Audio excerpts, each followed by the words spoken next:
Well, the federal government has arrested a government contractor whom they believe is behind the leak of a top-secret NSA document detailing Russian efforts to influence last year's presidential election.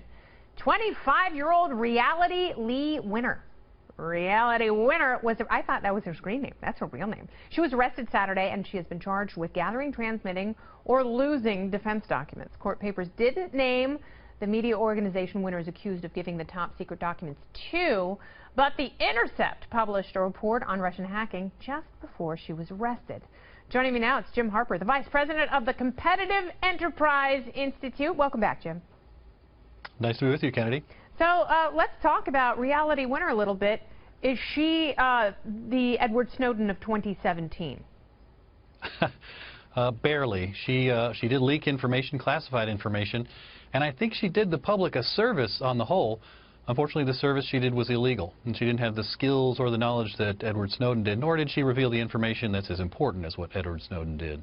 And when Snowden gave his gigantic trove of documents to Glenn Greenwald, who happens to run The Intercept, he did so because he knew the vulnerabilities at the NSA, and he did pretty much everything on a thumb drive, which he took with him when he left the building and the country.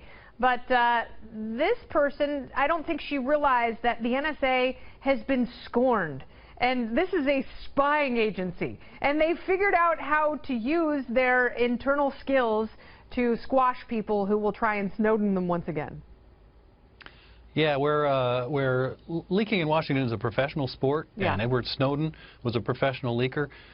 Reality Winner wasn't playing tennis like they did in the Obama administration. She wasn't playing hockey in terms of leaking like they're playing now in the Trump administration. She was playing checkers or tiddlywinks. She really didn't know how to securely leak things, that is, secure vis-a-vis herself. And so she's been arrested in short order. And what's going to happen to her? Well, it looks like she may do jail time. Yeah. Again, I think that on the merits, she may have served us well, because people know how people need to know about phishing attacks. Election officials and companies that produce software that goes into election machines need to know about the seriousness of these hacks. We can defend ourselves better if we know about these problems. But that service was illegal, and I don't think she was really well advised to go it alone like this and put this information out.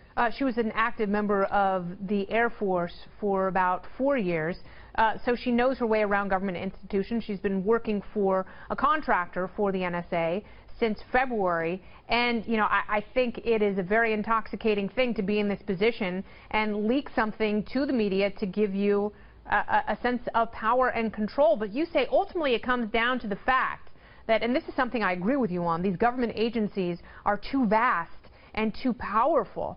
They just have way too many resources concentrated in single places that operate in utter opacity. Yeah, this episode illustrates a story that we've seen illustrated again and again. The federal government is super large. The intelligence bureaucracy is super large, and classification is overdone regularly. So you've got these huge agencies with lots and lots of stuff that shouldn't probably be classified. It's just hard to secure that stuff. Security should be thought of as a strategic weakness, rather secrecy.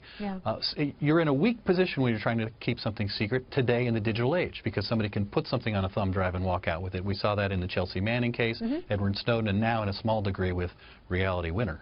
All right, and you know, there are also too many intelligence agencies. The fact that we have 17, I think, speaks to your point.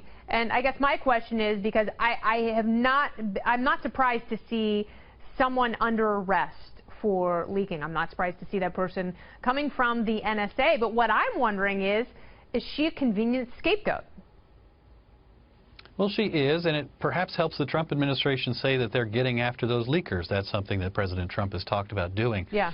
But the serious leaking for his purposes is the stuff that's happening in the White House. It's the people who are skilled at this, the people who are at the level where they can do so with impunity. We see that again and again. If you're at a certain level in the government and you leak, you get away scot-free. Not something that Reality Winner gets to do. No, she did arguably much less than Hillary Clinton, but she will probably see jail time. And I think you're absolutely right. There are advisors very close to the president, very high up in the administration, who are leaking information, trying to damage each other. And we'll see if anything follows from that. Jim Harper, thanks so much. Appreciate your time.